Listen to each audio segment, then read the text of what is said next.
Wal ilmu bijawazil jam'i. Nah, lagi-lagi yang terakhir itu harus tahu mengenai tentang hukum kebolehan menjamak. Bahwa yang perlu diingat itu adalah dua ya, kita itu kalau seandainya berpergian atau sakit, kita itu mempunyai rukhsah sebenarnya. Nah ini kan kalau seandainya kita tidak belajar kan kita kan nggak kira tahu begitu kan. Padahal sebenarnya Islam itu mudah banget. Tapi kan karena ya, orang aja yang nggak mau belajar begitu kan. Islam itu nggak sulit. Kalau kita sakit nggak mampu nggak mampu sholat berdiri misal nggak apa-apa, sholat duduk begitu kan, nggak mampu duduk nggak apa-apa, sholat tidur dan seterusnya begitu kan. Gampang Islam, tidak sulit. Yang sulit, yang mempersulit itu adalah orang Islamnya itu sendiri gitu kan.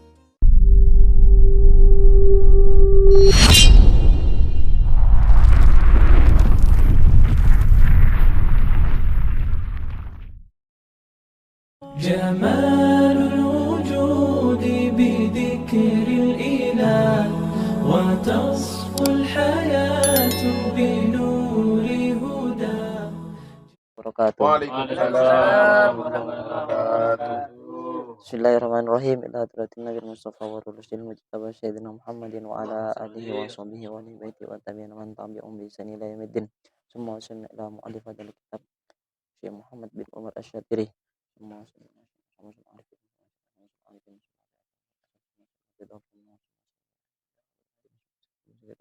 semua sini lagi syai'ulillahi lahumul fatihah. A'udzubillahi minasyaitonirrajim. Bismillahirrahmanirrahim. Alhamdulillahirabbil alamin arrahmanirrahim maliki yaumiddin. Iyyaka na'budu wa iyyaka nasta'in ihdinas siratal mustaqim siratal ladzina an'amta 'alaihim ghairil maghdubi 'alaihim waladdallin. Amin. Baik, alhamdulillah kita bisa melanjutkan pertemuan kemarin tentang materi sholat jamaah. Kemudian pada malam hari ini kita akan melanjutkan materi mengenai tentang sunnah-sunnah sholat berjamaah dan seterusnya. Bismillahirrahmanirrahim. Sunanul jamaati, sunnah-sunnah sholat berjamaah. Sunanul jamaati kasiratun, sunnah-sunnahnya ketika melaksanakan sholat berjamaah kasiratun ialah banyak sekali. Minha ialah diantaranya taswiyatus sufuf. Ya, sunnah ketika sholat berjamaah kita itu untuk meluruskan sof-sof. Wa wuquful ma'mumi fi soffil awali, dan juga sunnah berdirinya makmum fi soffil awali, di sof yang pertama. Ketika melaksanakan sholat berjamaah dianjurkan untuk sholat pada baris pertama. Kemudian setelah itu setelahnya baris pertama, kedua dan seterusnya. Wajahrul imami bitakbiroti, dan sunnah ketika melaksanakan sholat jamaah yaitu apa? Sang imam itu harus mengeraskan ketika takbir, baik itu takbiratul ihram maupun takbir intiqali. Ketika takbiratul ihram yang pertama berarti Allahu Akbar ketika buka sholat jamaah, kemudian takbir-takbir intiqal yang lain yaitu semisal mau berpindah antar rukun kan, Allahu Akbar itu dianjurkan, disunahkan. Wabiqauli sami Allahu liman hamidah, dan juga dianjurkan membaca sami Allahu liman hamidah ketika mengeraskan ketika membaca sami Allahu liman hamidah itu dianjurkan untuk dikeraskan. Wabis salami, dan juga ketika salam itu dianjurkan untuk dikeraskan ketika melaksanakan sholat berjamaah. Assalamualaikum. Kemudian wa muwafaqatul masbuki imamahu fil adhkari, dan dianjurkan juga muwafaqahnya makmum masbuk. Makmum masbuk itu kan makmum yang tidak berbarengan dengan imam kan, yang dia menyusul kepada imam. Dia itu bagi makmum masbuk itu dianjurkan dia itu harus muwafaqah, harus harus harus sama dengan imamnya fil adhkari dalam zikir-zikir. Ya, dalam hal-hal zikirnya. Nanti saya jelaskan satu persatu. Yang pertama yaitu dianjurkan di dalam sholat berjamaah yaitu harus meratakan sof, ya, meratakan sof. Kenapa demikian? Ya, kita dianjurkan untuk meratakan sof karena Nabi pernah bersabda pada dalam hadis itu disebutkan, hadis riwayat Ibnu Mas'ud, Nabi Shallallahu Alaihi Wasallam bersabda pada waktu itu ya, sahabat Ibnu Mas'ud itu pundaknya dipegang oleh Nabi ketika melaksanakan sholat. Kemudian Nabi berkata kepada sahabat Ibnu Mas'ud, bagaimana? Beliau mengatakan, istawu wala takhtadifu fatahhtadifu qulubukum, katanya Nabi. Istawu, luruskanlah saf-saf kalian, wala takhtadifu, jangan berbeda-beda gitu kan ya. Kalau seandainya masih bisa masuk ke depan, masuk. Jangan, kalau istilah bahasa Madura, colak begitu kan ya. Jangan dikasih jarak, jangan dikasih gap begitu kan. Fatah tadifu, jangan berbeda-beda. Kenapa? Kok kalau seandainya kalian berbeda-beda? Fatah tadifu qulubukum, maka nanti akan menjadi berbeda juga hatinya kalian. Begitu sabdanya Nabi. Dan juga Nabi itu melanjutkan hadis, waliyaliyani minkum ulul ahlami wan naha. Waliyaliyani, hendaklah orang yang berada tepat di belakangku, yaitu di belakangnya imam. Waktu itu Nabi kan menjadi imam kan, adalah orang yang mempunyai kecerdasan, atau orang itu orang dewasa, maksudnya mengerti tentang tata cara sholat berjamaah, bukan anak kecil. Kenapa? Karena di dalam syarahnya itu dijelaskan bahwa ada hikmahnya. Kenapa yang di belakang imam itu harus dianjurkan orang yang mengerti tentang sholat berjamaah? Karena kalau seandainya imam itu batal, itu kan yang menggantikan imamnya. Tapi kalau seandainya yang menggantikan itu adalah anak kecil, gitu, khawatir kan imamnya itu batal, kemudian imamnya itu keluar dari sholat, pas gak ada imamnya itu kan nanti kan. Nah, itu yang dikhawatirkan, hikmahnya, salah satu hikmahnya meratakan shop yang pertama. Kemudian apa lagi? Kemudian yang selanjutnya, imam itu dianjurkan untuk menjahar ya, itu biasa begitu kan. Biar apa? Biar yang kalau seandainya makmumnya itu banyak, makmum yang paling belakang itu mendengar terhadap apa aba-aba dari imam gitu kan. Takutnya ada yang tidur itu makmumnya gitu kan. Nyede mancing misalnya anuin itu sa abit-abit gitu kan ya. Ya. Ya. Makanya dianjurkan Allahu Akbar, agak tegas begitu. Terus muwafaqah, tadi ada materi muwafaqah. Muwafaqah di dalam gerakan terhadap imam itu hukumnya adalah wajib ya. Semisal nih kita menututi imam, kita posisinya makmum masbuk di tasyahud yang keberapa, semisal tasyahud imam itu dalam posisinya tasyahud yang kedua, kita itu baru nyetat, imam di tasyahud pertama, kita baru nyetat, kita kan langsung muwafaqah di sana kan ya. Ikut ya. Kalau seandainya masalah dikir-dikirnya kayak bacaan-bacaan itu sunnah. Tapi kalau seandainya kalau imamnya berdiri, kita itu jangan menyempurnakan bacaannya kita. Tadi saya itu belum baca Al-Fatihah, baca Fatihah ketika duduk. Sedangkan kita tuh sudah tertinggal rukun-rukun fi'linya dari imam begitu kan. Nah, ini hukumnya haram. Ya, yang wajib itu adalah muwafaqatul af'al, harus sama dengan rukun-rukun dalam pekerjaan, tapi masalah dikir, masalah bacaan itu hukumnya sunnah. Terus makruhatul jamaati, makruhnya sholat berjamaah. Makruhatul jamaati kasiratun, makruhnya sholat berjamaah itu juga banyak sekali.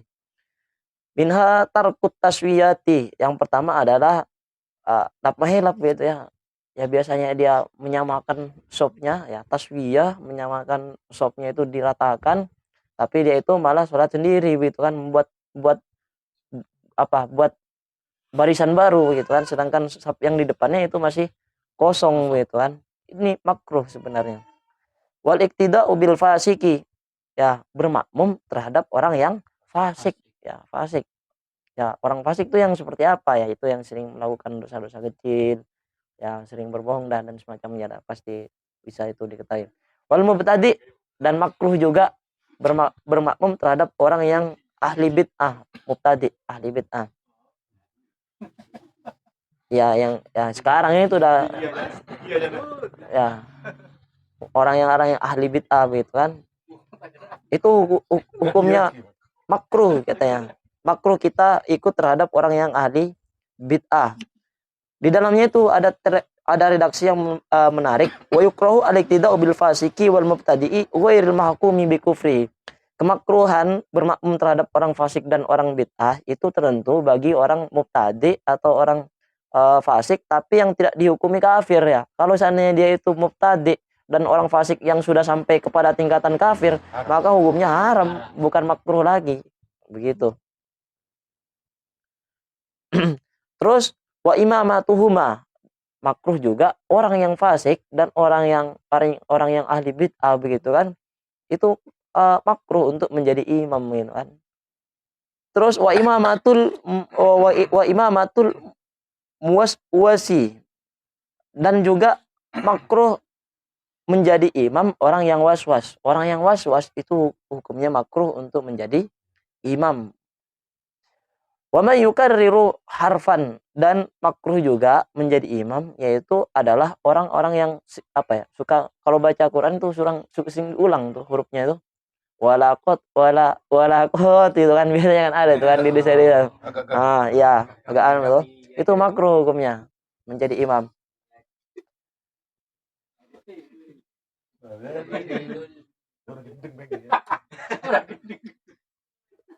Terus wallahinu lahnan la yughayyirul makna. Orang yang keliru, orang yang salah, lahnan la yughayyirul makna, dia makruh menjadi imam. Yaitu adalah orang yang membaca Al-Qur'an itu keliru, tapi kelirunya itu tidak sampai merubah makna.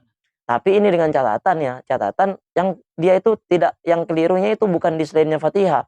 Kalau di Al-Fatihah baik merubah makna atau tidak merubah makna, maka haram hukumnya menjadi imam. Dan bagi orang yang tahu bahwa dia itu sudah nggak benar baca Al-Qur'annya, ada yang keliru, baik kelirunya itu merubah kepada makna atau tidak, haram hukumnya. Salatnya itu dihukumi tidak sah. Ini bagi kayak surat-surat pendek itu kan, setelahnya itu kalau misal keliru yang tidak merubah makna, itu ya gak apa-apa lah dia menjadi imam, ditoleransi begitu. Hanya saja hukumnya adalah makruh. Wa muqaranatul ma'mumi al-imama fima siwat taharrumi fil arkani, dan juga makmum itu wajib berbarengan dengan imam tapi di selainnya siwat taharrumi, selainnya takbiratul ihram. Jadi kalau misal takbiratul ihram jangan didahuluin imamnya, nggak usah kita gitu kan. Jadi imamnya dulu atau kita bersamaan takbiratul ihram, imam takbiratul ihram dengan imam. Allah, makmumnya juga bareng Allah gitu kan, bareng Allah gitu. Ya. Itu bersamaan dengan imam itu hukumnya adalah makruh di selainnya takbiratul ihram. Kalau takbiratul ihram bagaimana? Tidak boleh ya, haram. Kalau takbiratul ihram. Wan firadu anisofi. Kemudian dia menyendiri anisofi dari sof. Ada sof di depan, tapi dia itu malah sholat sendiri di belakang. Di belakang jauh-jauh itu kan. Kalau yang tadi yang di atas itu kan nggak menyamakan gitu kan. Ya masih ada yang kosong, tapi dia itu ngambil di belakangnya begitu kan. Di depan nggak diisi. Nah yang terakhir ini dia itu malah jauh banget di belakang begitu kan ya. Ya. Masjidnya di sana, sholatnya di sini begitu kan ya. Itu makruh itu.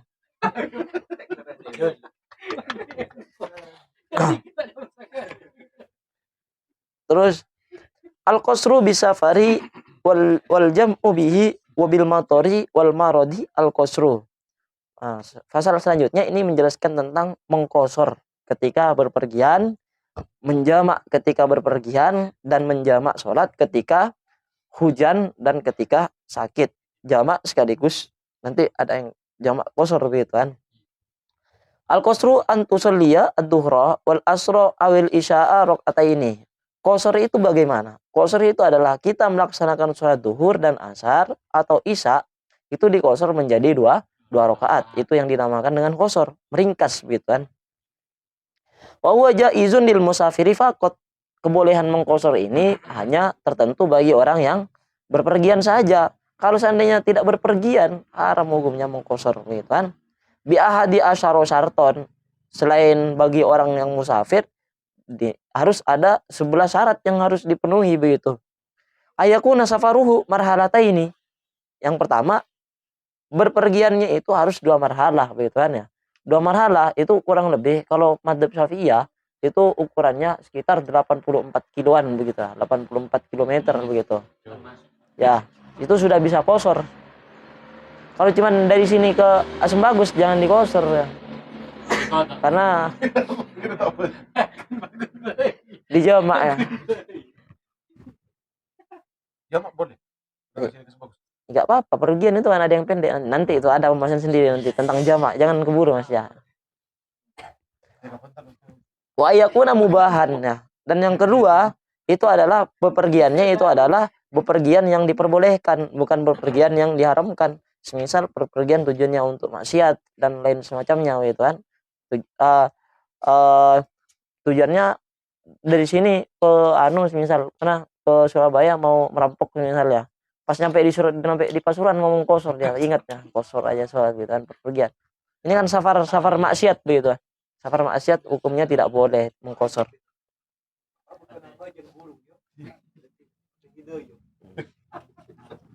Pas nyampe ke masjid.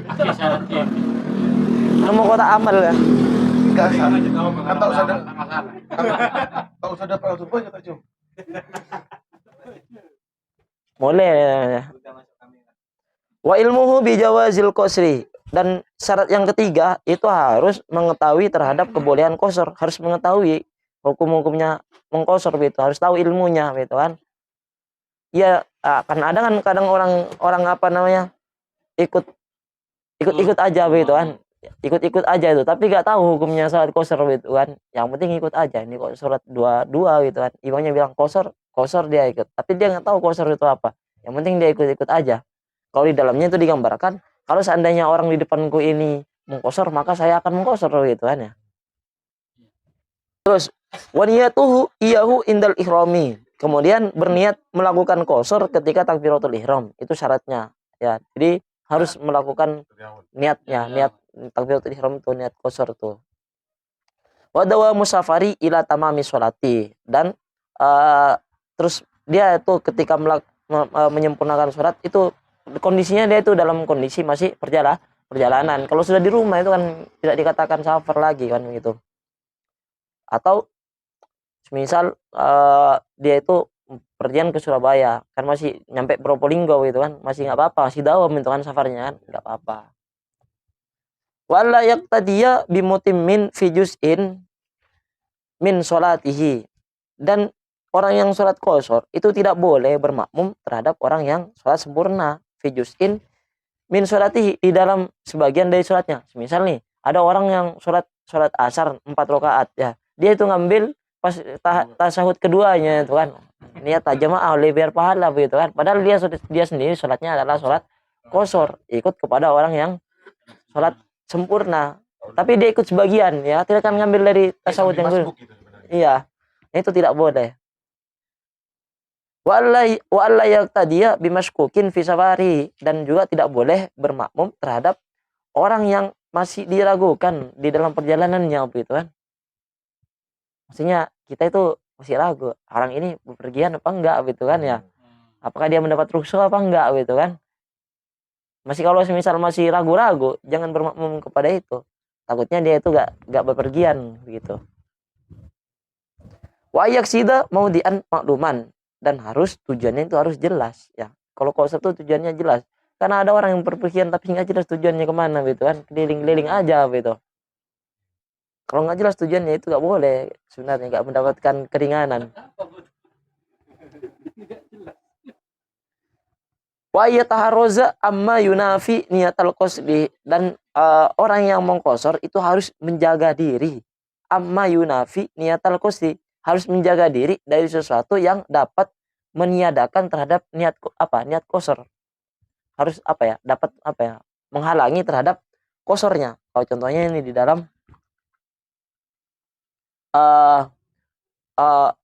dia harus harus memang dari awal itu kan harus niatnya memang mau qasar begitu kan.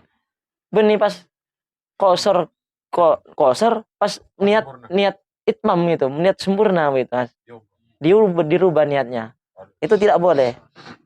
Harus konsisten begitu. Wa alla yashukka fiha, dan juga tidak boleh ragu di dalam niat qasar. Dia harus yakin kalau dia itu mau qasar begitu kan, enggak boleh ragu-ragu dia. Wa yakuna safaruhu li gharadin sahihin. Dan yang selanjutnya, syarat selanjutnya, dia berpergian tujuannya itu harus jelas, harus benar itu kan, bukan berpergian tujuannya adalah untuk maksiat. Tujuannya harus sahih begitu kan. Gharadun sahihun.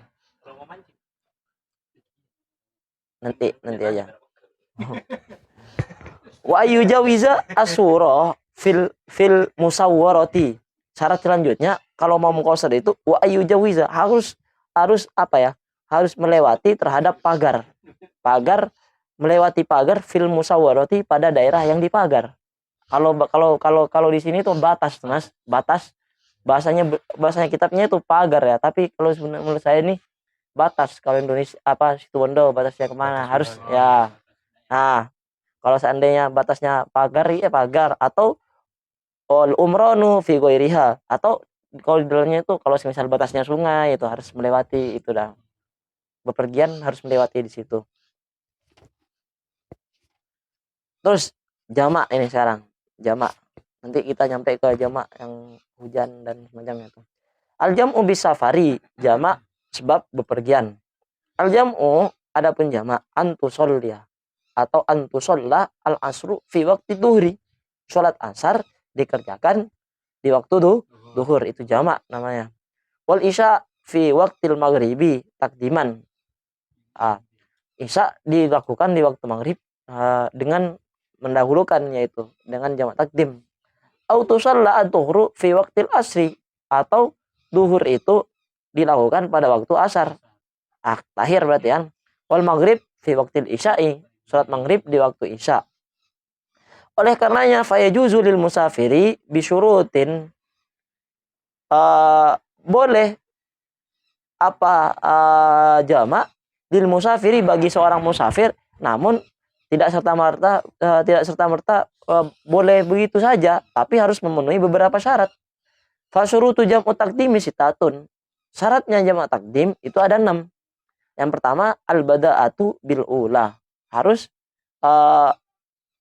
bada'ah. Kalau takdim kan harus dimulai itu dari salat yang pertama. Kalau mau takdim duhur sama asar, duhurnya dulu baru asar, jangan asar dulu baru duhur. Wa niyatul jam'i fiha, harus niat jamak di waktu salat yang pertama. Terus wal mualatu bainahuma, wal mualatu, dan harus bersegera bainahuma, di antara keduanya. Di antara keduanya salat itu harus segera. Kalau jamak takdim tuh jangan dikasih jeda, masih ngopi itu salat ya. Salat misal mau jamak duhur sama asar. Salat duhur dulu. Selesai, assalamualaikum. Jangan makan gorengan dulu. Ya karena kalau makan gorengan dulu gak asar nanti di jamak. Langsung segera begitu. Mualah. Ini kan merupakan syarat. Nanti ini juga yang menjadi titik perbedaan antara jamak takdim dan takhir begitu kan. Takhir. Perbedaan salah satunya di situ. Kalau takhir boleh kita tidak mualah, masih ngopi dulu nggak apa-apa. Ya. Kalau takdim itu wajib segera. Kemudian wadawamul udri ila tamamil ihrami bisa niati. Wadawamul udri, dan terus atau langgengnya udur ila tamamil ihrami bisa niati, sampai sempurnanya takbiratul ihram pada waktu salat yang kedua. Semisal kita udurnya kita semisal berpergiannya itu terus kita lakukan sampai sempurna pada waktu salat yang kedua. Maksudnya tidak pas apa ya, Mas? Kayak semisal nih kita mau semisal mau jamak menjamak salat duhur sama asar, jamak takdim nih.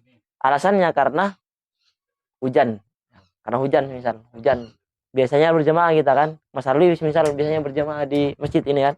Tapi karena hujan gak jamaah dia. Akhirnya dia mengqasar begitu kan ya.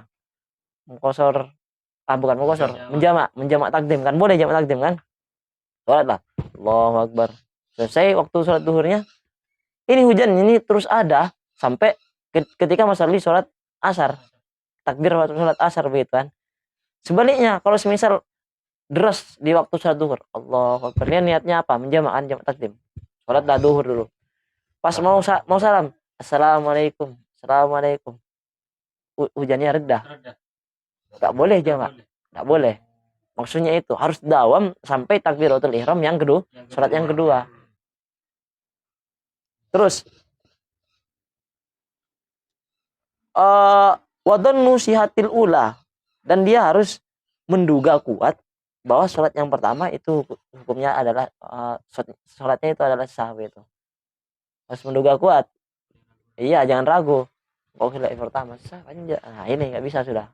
Kalau dia itu mempunyai dugaan kuat nggak sah, yang nggak boleh lanjut. Harus ngulang lagi kan otomatis kan. Wal ilmu di jawazil jam'i. Nah, lagi-lagi yang terakhir itu harus tahu mengenai tentang hukum kebolehan menjamak. Bahwa yang perlu diingat itu adalah dua ya. Kita itu kalau seandainya berpergian atau sakit, kita itu mempunyai rukhsah sebenarnya. Nah, ini kan kalau seandainya kita tidak belajar kan kita kan nggak kira tahu begitu kan. Padahal sebenarnya Islam itu mudah banget. Tapi kan karena ya, orang aja yang nggak mau belajar begitu kan. Islam itu nggak sulit. Kalau kita sakit nggak mampu nggak mampu sholat berdiri misal nggak apa-apa, sholat duduk begitu kan, nggak mampu duduk nggak apa-apa, sholat tidur dan seterusnya begitu kan. Gampang Islam, tidak sulit. Yang mempersulit itu adalah orang Islam itu sendiri gitu kan. Terus wasyurutu jam'i ta'khiri isnani. Nah, syaratnya jamak takhir itu cukup dua. Yang pertama, niyatuhu qabla huruji waqtil ula. Harus niat jamak takhir ya, harus niat jamak takhir sebelum keluarnya waktu sholat yang pertama. Kalau seandainya dia mau sholat jamak takhir pada waktu asar, maka jangan lupa di waktu duhur dia wajib niat jamak takhir. Pas misal di atas bis tedung nyampe Allahu Akbar gitu kan. Wah, ya mau jamak takhir lah gitu kan ya. Enggak boleh itu, sudah. Berarti yang duhur itu sudah jadi kodok begitu kan. Iya. Terus wadawamul udri ila tamami saniyati, sama juga udurnya itu terus berlangsung sampai takbir yang kedua. Nah, ada yang menarik mengenai ini. Kalau seandainya kita itu jamak takdim nih, jamak takdim duhur sama asar. Kita itu di waktu sholat duhur itu tidak perlu niat jamak ya. Sholat duhri itu kan majmu'an tuh. Kenapa? Karena kita sholat di waktunya begitu kan. Terus di asar jamak. Karena bukan waktunya. Ya jamak. Ya harus niat jamak kan. Kalau seandainya sholat takhir misal duhur di waktu asar, apakah kita wajib niat jamak? Gak wajib. Kenapa? Karena kita itu pas waktu duhur sudah niat jamak kan. Nah, ya. Ya itu salah satu anunya Mas, perbedaannya, titik perbedaannya di situ. Kenapa kok niat pada jamak takhir itu harus diniat? Ya kayak gitu lah nanti. Kemudian konsekuensinya nanti apa implikasinya? Implikasinya ketika kita melaksanakannya tidak harus niat jamak. Kenapa? Karena sudah kita niatkan tadi pas waktu duhur begitu. Kemudian di asar apakah niat jamak? Enggak harus. Kenapa? Karena jawab dulunya. Gampang kan sebenarnya. Iya. 24 jam. Ini kok tak bocor. Susah. Bisa ingat. Terus Mas, dikit lagi nih. Tinggal dua ini. Jamak sebab sakit dan sebab hujan. Al-jam'u bil matori, jamak sebab hujan. Al-jam'u bil matori kal jam'i bisafari. Ya. Jamak sebab hujan itu sebagaimana jamak sebab safar. Lakinnahu la yajuzu illa takdiman faqat. Namun ketika hujan itu tidak boleh menjamak kecuali jamak takdim. Yang boleh itu jamak takdim saja, tidak boleh jamak takhir. Paling enggak hujan. Hujan. Benar ya. Nah, bagian ngangak ada sampai jamak takhir gitu kan ya. Akhirnya dijamak sampai waktu asar. Ya itu enggak sah salatnya di sana. Jamaknya itu enggak boleh. Karena rukhsah atau keringanan di dalam menjamak sholat ketika waktu hujan itu hanya tertentu bagi jamak takdim saja.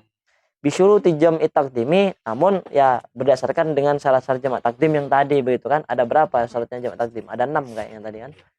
Kurang lebih ada 6 tuh. Ya, 6. Terus wa ma'awujudil matori indal ihrami bil ula. Terus ma'awujudil matori beserta adanya hujan indal ihrami ketika takbiratul ihram bil ula dengan saat yang pertama.